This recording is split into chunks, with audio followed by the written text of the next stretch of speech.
지금 우리는 엄청난 기회와 또 엄청난 위기가 함께 있는 좀 이상한 시대를 살고 있습니다.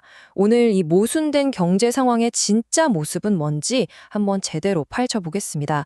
우리는 지금 완전히 다른 두 개의 경제 이야기를 동시에 보고 있는 셈이에요. 한쪽에서는요, 눈부신 기술 혁신이 막 성장을 이끌고 있고요. 다른 한쪽에서는 과거의 그 끔찍했던 경제 위기가 다시 오는 거 아니냐는 공포가 스멀스멀 피어오르고 있습니다. 미래가 그냥 온 게 아니라 바로 우리 눈앞에 펼쳐지고 있어요. 일론 머스크의 테슬라가 내놓은 인간형 로봇 옵티머스 한번 보세요. 공장에서 사람을 대신해서 복잡한 일을 척척 해내는 이 로봇을 보면 와, 진짜 영화에서나 보던 미래가 현실이 됐구나 싶죠. 근데 이게 테슬라 혼자만의 무대는 아닙니다. 현대차가 인수한 보스턴 다이내믹스라는 정말 막강한 라이벌이 있죠. 이 로봇들 움직이는 거 보면 입이 떡 벌어지잖아요. 엄청난 균형 감각에 민첩한 움직임까지. 이건 그냥 누가 더 좋은 로봇 만드냐 이런 차원의 경쟁이 아니에요. 미래의 노동시장, 산업 현장의 주도권을 누가 가져가느냐를 결정하는 거대한 전쟁인 거죠. 자, 이렇게 한쪽에선 희망적인 미래가 그려지는데 다른 한쪽에선 정말 섬뜩한 십자가 우리를 위협하고 있습니다. 바로 미국 달러당 1,470원. 1997년 외환 위기를 기억하는 분들이라면 누구든 등골이 오싹해지는 숫자입니다. 물론 아직 1997년 IMF 외환 위기 때처럼 심각한 상황까지는 아닙니다. 하지만 환율이 1,400원대를 넘어서면서 우리는 이미 굉장히 중요한 심리적 마지노선을 넘어버렸어요. 그리고 이게 시장 전체에 불안감을 퍼뜨리고 있는 겁니다. 그러다 보니까 온라인 커뮤니티 같은 데서는 정부가 환율 방어 포기한 거 아니냐 이런 불안 섞인 질문들이 막 쏟아지고 있어요. 사람들이 지금 정부가 이 상황을 컨트롤할 수 있는 건지 아니면 지금의 이 조용한 상황이 폭풍 전야는 아닌지 의심의 눈초리를 보내고 있는 거죠. 근데 진짜 아이러니한 건 이겁니다. 원화 가치는 이렇게 바닥을 모르고 떨어지고 있는데 한국 주식시장 코스피는 연일 사상 최고치를 새로 쓰고 있다는 점이에요. 아니 대체 어떻게 이런 일이 가능한 걸까요? 도대체 무슨 일이 벌어지고 있는 걸까요? 이 이해하기 힘든 현상의 답은 세계 경제라는 더 큰 그림 안에 있습니다. 전문가들은 지금을 비대칭의 시대라고 부르는데요. 이게 무슨 말이냐면 좋은 곳은 너무 좋고 나쁜 곳은 너무 나쁜 극단적인 양극화가 벌어지고 있다는 뜻입니다.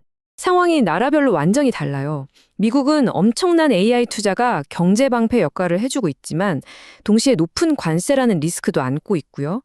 반면에 중국은 부동산 침체라는 늪에 빠져서 헤어나오지 못하고 있죠. 인도는 또 거대한 내수 시장을 무기로 새로운 성장 엔진으로 떠오르고 있습니다. 가장 큰 리스크는 바로 이거, 무역 전쟁입니다. 만약 미국이 보호무역주의를 확 강화하면요, 평균 관세율이 1930년대 대공황 수준까지 올라갈 수도 있습니다. 특히 중국산 제품에는 130%라는 상상조차 힘든 관세가 거론되고 있어요. 이렇게 되면 전 세계 공급망이 마비되고 수출로 먹고 사는 한국 경제에는 정말 치명타가 될 수 있습니다. 이런 엄청난 위험이 있는데도 불구하고 주식시장을 계속해서 밀어 올리는 강력한 힘이 있습니다. 바로 AI 열풍이죠. 이 어마어마한 수요가 첨단 메모리 반도체 시장의 이른바 슈퍼사이클, 그러니까 아주 긴 호황을 가져온 겁니다. 이 AI 붐 덕분에 시장에는 확실한 승자들이 생겨나고 있어요. 당연히 그 중심에는 반도체 기업들이 있겠죠. 근데 진짜 놀라운 건 따로 있습니다. 기술주뿐만이 아니에요. 한동안 우리가 잊고 지냈던 조선이나 방산 같은 전통 산업들도 지정학적 위기랑 맞물리면서 화려하게 부활하고 있습니다. 자, 지금까지는 좀 큰 그림을 봤고요. 경제가 어떻게 돌아가고 돈이 어디로 몰리는지 살펴봤습니다. 그럼 이제 가장 중요한 질문이 남았죠. 이런 상황에서 우리들은 어떻게 자산을 관리해야 할까요? 전문가들이 몇 가지 투자 모델을 제안합니다. 먼저 좀 공격적인 투자자분들을 위한 전략입니다. 나는 수익을 위해서라면 어느 정도 리스크는 감수할 수 있다 하시는 분들이죠.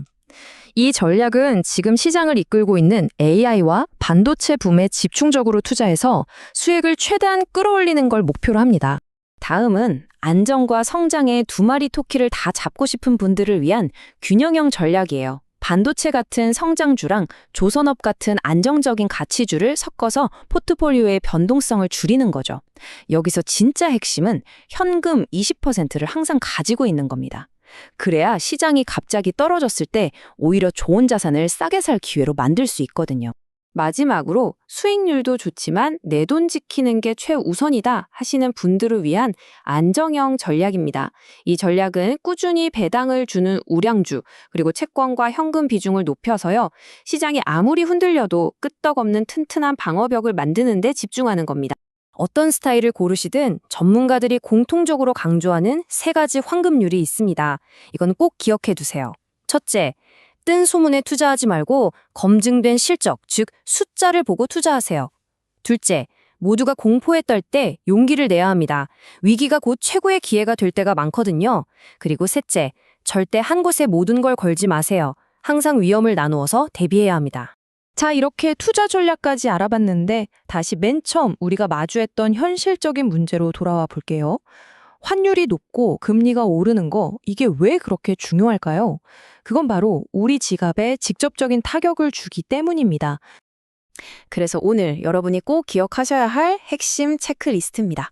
전문가들이 지금 당장 이 3가지를 점검하라고 정말 강력하게 조언하고 있어요.